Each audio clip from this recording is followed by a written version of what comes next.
This is the story of one of history's biggest mysteries. A young pharaoh, barely a man, dead at just 18. There were no signs of war, no great battle. He died suddenly, unexpectedly, and his death changed history. Why did Tutankhamun, the boy king of Egypt, die so young? Was it murder, a tragic accident, or a deadly curse?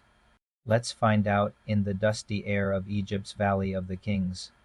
Something incredible was discovered in 1922. A team led by the great archaeologist Howard Carter found a hidden tomb untouched for thousands of years.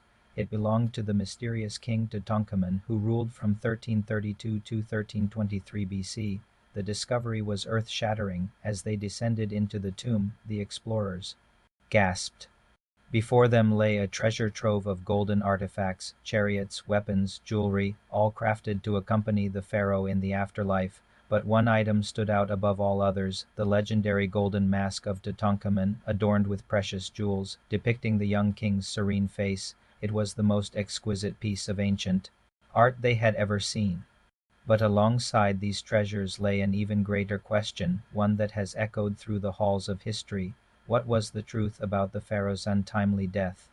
The answer, shrouded in mystery, has eluded mankind for centuries. Over the years, many have tried to solve the enigma of Tutankhamun's death, and what they uncovered was nothing short of astonishing. For decades, historians have debated the cause of the boy king's death. Some believe he was assassinated, perhaps on the orders of his own father, Akhenaten, who was notorious for his radical religious reforms. Supporters of this theory point to a blow to the back of the head, which could have been fatal. Others argue that Tutankhamun's death was a tragic accident, perhaps a chariot accident.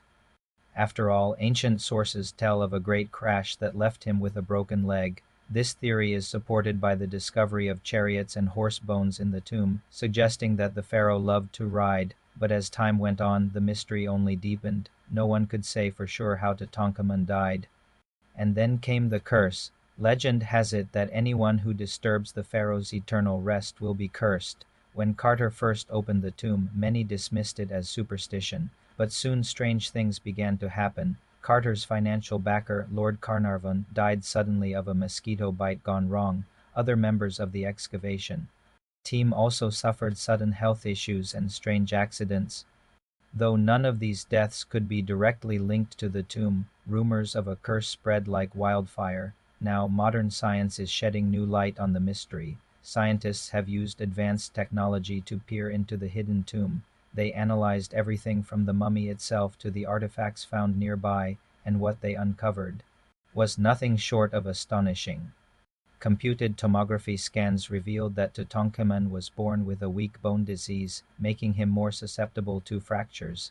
These scans also showed a clubfoot, which would have made walking and running more difficult. The scientists examined the bones in his mummy case, including his skull, and found no evidence of a fatal blow, ruling out the assassination theory. They also found traces of malaria in the preserved tissue, explaining the high fever and weakness that plagued him throughout his reign. Finally, the team examined his left thigh bone and discovered clear signs of a compound fracture where the bone had broken through the skin. This was likely the injury that ultimately led to his death. But what caused the fracture? Researchers believe that the pharaoh fell while climbing, or more likely crashed while riding a chariot. Either way, the wound became infected, leading to sepsis and his untimely demise. It seems that Tutankhamun's death was not the result of foul play, but a combination of unfortunate circumstances. The scientists concluded that his weak bones, caused by a genetic mutation, made him more susceptible to injury. The malaria infection further weakened his body, making it difficult to recover from the broken leg. Though this discovery has brought us closer to solving the mystery, it has also raised new questions. Was the boy king's death purely natural, or was there more to the story? Did his advisors and physicians do everything they could to protect him? Why did a seemingly healthy young man die so young? As we continue to explore these questions, one thing is clear: the legacy of Tutankhamun lives on. His untimely death may have been the result of a freak accident, but it has captured our imaginations for centuries. As we marvel at the golden mask of Tutankhamun, let us also remember the human story behind the legend. Thank you for watching. If this mystery fascinates you, don't forget to like, share, and subscribe for more stories of the ancient world.